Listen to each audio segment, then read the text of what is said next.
Muy bueno chicos, el día de hoy vamos a ver un poco sobre la conquista de del Imperio Romano, cómo este gran imperio que nace en la península itálica se va expandiendo por todos los rincones de Europa occidental, recorre toda la parte inferior de Asia y se apropia también de la parte norte de África. Vemos aquí cuando los romanos decidieron que era el momento de expandir sus fronteras territoriales, fueron en conquista de la península itálica. Para lograrlo se enfrentaron a poderosos enemigos a los cuales vencieron luego de sangrientas confrontaciones bélicas. Entre los pueblos sometidos por los romanos estaban los etruscos, los griegos y los samnitas. Sin embargo, tuvieron una desagradable revés contra los galos que saquearon la ciudad de Roma al mando de su líder Brendo. Entonces, cuando tomaron la ciudad, pidieron un cuantioso paga para recuperar la ciudad. Vemos acá que el proceso de expansión romana por la península itálica siguió el siguiente recorrido. En el 396 a.C., Roma conquista la ciudad etrusca de Velles. En el 343 al 341 a.C. se da la primera guerra samnita. En el 340 al 338, Roma disuelve la Liga Latina y se anexiona el Lacio. En el 326 al 304 se da la victoria de Roma en la Segunda Guerra Samnita. En el 298 a 290 se da la Tercera Guerra Samnita.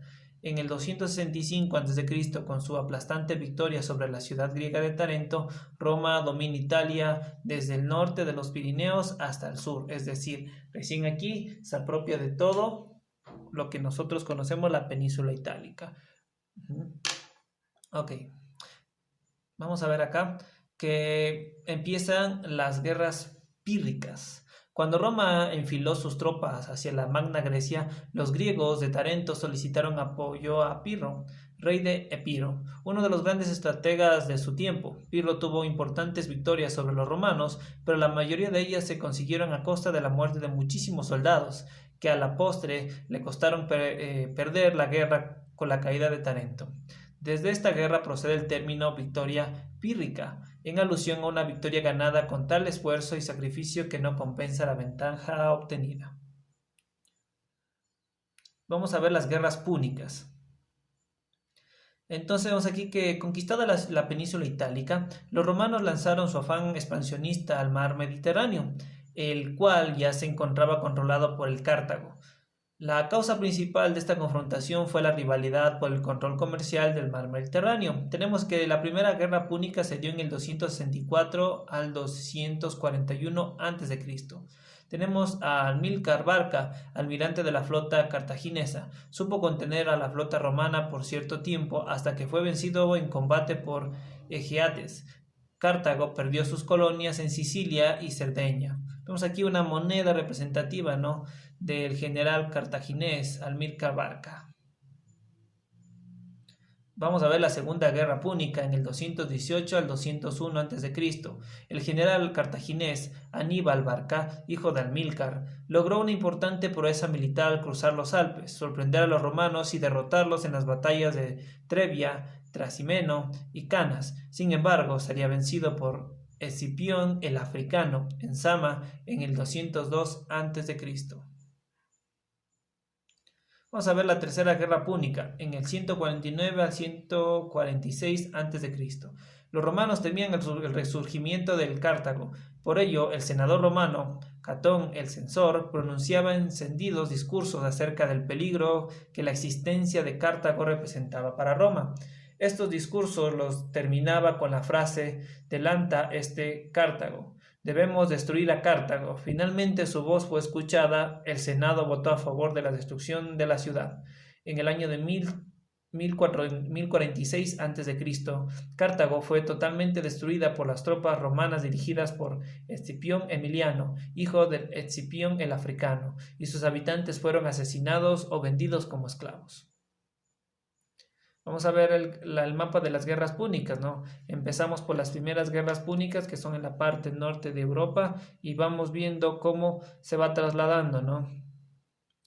Vamos a Aníbal Barca y se va trasladando hasta llegar, sí, sale desde la península ibérica, se va trasladando hasta la península itálica, se va trasladando a la península ibérica y Vemos acá que en el estrecho de Gibraltar pasa por la parte norte.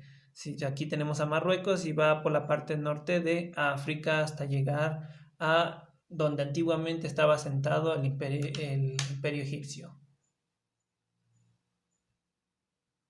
Vemos toda la expansión durante la República, ¿no? Ocupan toda la península itálica, también ocupan lo que era asentamiento de los griegos, ocupan toda la parte del Mar Negro, también se asientan en la parte de los turcos, ocupan toda la parte de Judea.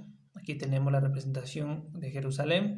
Tenemos aquí que ocupan parte desde el Cartago y toda la parte norte hasta Egipto. Y llegan una parte importante a Alejandría. También ocupan toda la parte inferior de la Galia y se asientan sobre todo en la parte de la península ibérica.